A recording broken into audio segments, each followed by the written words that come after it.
You are zipped inside a sleeping bag. It's pitch black. Outside the thin nylon of your tent, there are animals with night vision, silent footsteps, and a bite force that can snap bone. They can hear your heart beating. They can smell the exact spot you are lying. You are an unconscious, helpless meal perfectly gift-wrapped in a forest, but they won't touch you. Here is why. Sleep is, fundamentally, a terrible idea from a survival standpoint. It is a biological mandated period of absolute vulnerability. Because of this, most animals have engineered ways to cheat the system. Horses and zebras lock the tendons in their legs so they can sleep standing up, ready to sprint the millisecond a twig snaps. Dolphins and whales sleep with literally half of their brain at a time, keeping one eye open to watch for sharks. Migrating birds can sleep while actively flying. In the natural world, total unconsciousness is a luxury no one can afford. And then, there is you. When you sleep, you don't just rest, you paralyze yourself. Your brain actively severs the connection to your muscles so you don't act out your dreams. Your hearing dampens, your heart rate plummets. You lie flat on your back, staring blindly into the dark, completely divorced from reality for 8 hours a day. If you took a wild deer, paralyzed it, and left it on the forest floor, it would be eaten before midnight. But you do it every single night, and you wake up untouched. It feels like a glitch in the Matrix, but it's not a glitch. It is a testament to the fact that you are fundamentally misunderstanding your place in the food chain. To understand why predators walk right past you, we have to destroy the myth of the solitary human. You think of yourself as an individual, but predators do not see individuals, they see the hive. In 2017, anthropologists conducted a fascinating study on the Hadza people, a hunter-gatherer tribe in Tanzania who live much like our ancestors did 100,000 years ago. The researchers wanted to know how a group of humans sleeping outside on the ground survived in an environment swarming with lions and hyenas. They monitored the sleep patterns of 33 tribe members for 3 weeks. What they found completely dismantled the way we think about sleep. Over the course of 20 days, all 33 people were asleep at the exact same time for a total of just 18 minutes. 18 minutes. Because of natural variations in human chronotypes, what we call night owls and morning larks, someone was always awake. An elder was stoking the fire at 2 a.m. A young mother was up with a child at 4 a.m. A teenager couldn't sleep and was carving a tool. Scientists call this the sentinel hypothesis. Our sleep schedules are staggered by design. A sleeping human is never just a sleeping human. To a predator watching from the tree line, a sleeping human is bait surrounded by a heavily armed hypersocial militia that never fully powers down. A lion isn't calculating the risk of attacking you.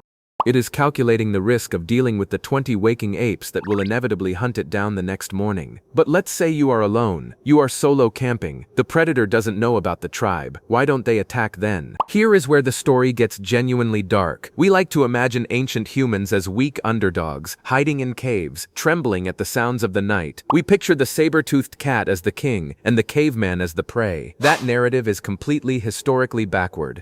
We were not the underdog, we were the apocalypse. In 2023, ecologists published a staggering study conducted in South Africa's Kruger National Park. They placed hidden speakers near watering holes and played different sounds to see how the local wildlife would react. They played the sound of dogs barking. They played the sound of gunshots.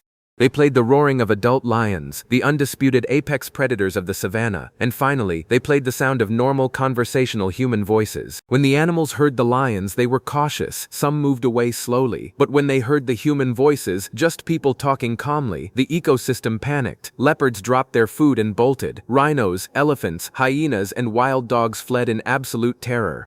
The study concluded that 95% of the species ran significantly faster and abandoned the area entirely at the mere sound of human speech. Think about that for a second. An elephant, an animal that can flip a car, runs for its life when it hears you talking. Why? Because you are the apex of the apex. Over the last 2 million years, humans have been the most ruthlessly efficient predatory force this planet has ever seen. When our ancestors left Africa, the global megafauna didn't just slowly die out, they were eradicated.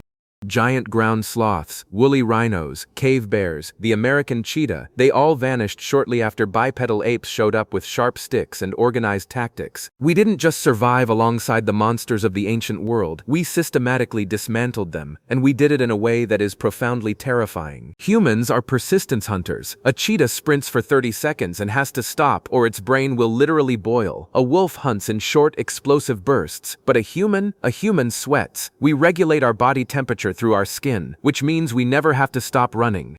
Ancient humans would pick out a massive prey animal and just jog after it for hours. In the blistering heat, the animal would sprint away, rest, and then see the humans slowly jogging over the horizon, again and again and again, until the animal collapsed from sheer thermal exhaustion and we casually walked up and killed it. To the animal kingdom, we are the Terminator. We are the slow, hairless horror movie monster that never stops walking toward you. We have hunted large predators so relentlessly for millions of years that we have fundamentally altered their DNA. The bold lions, the aggressive wolves, the fearless bears, we killed them. The only predators left alive today are the descendants of the cowards. They inherited a genetic, biological trauma. The fear of humans is quite literally baked into their nervous system. And that inherited dread is triggered by one very specific thing: your scent. To a predator, you smell completely wrong. You do not smell like part of the ecosystem. A bear's nose is 7 times more powerful than a bloodhound's. A mountain lion possesses a Jacobson's organ, allowing it to practically taste the chemical makeup of the air. When they catch your scent, they aren't smelling a meal. They are smelling microplastics, synthetic polyester, processed diets, and artificial deodorants. You smell like an alien. But even if you stripped all of that away, you still have one underlying scent that terrifies every animal on Earth. You smell like fire. Humans are the only species that has a symbiotic relationship with combustion. For 1,000,000 years, we have sat around campfires. The smoke has seeped into our pores, our hair, our genetic signature. To a wild animal, the smell of smoke means a forest fire. It means death. When a predator smells a human in a tent, it associates that scent with the creatures that control the flames. It triggers an involuntary ancient panic response. You are broadcasting a chemical warning signal that says, "Do not engage." Ultimately, survival in the wild is an economic calculation. Predators do not have health insurance. They do not have hospitals. A mountain lion with a broken jaw starves to death. A wolf with a scratched eye cannot hunt. Therefore, predators are wildly risk-averse. They want a sure thing. They want a deer that they have successfully hunted 100 times before. A sleeping human is an anomaly. Our bipedal shape is weird, our scent is toxic, and our history is steeped in violence. The risk-reward math of attacking a sleeping human simply does not compute.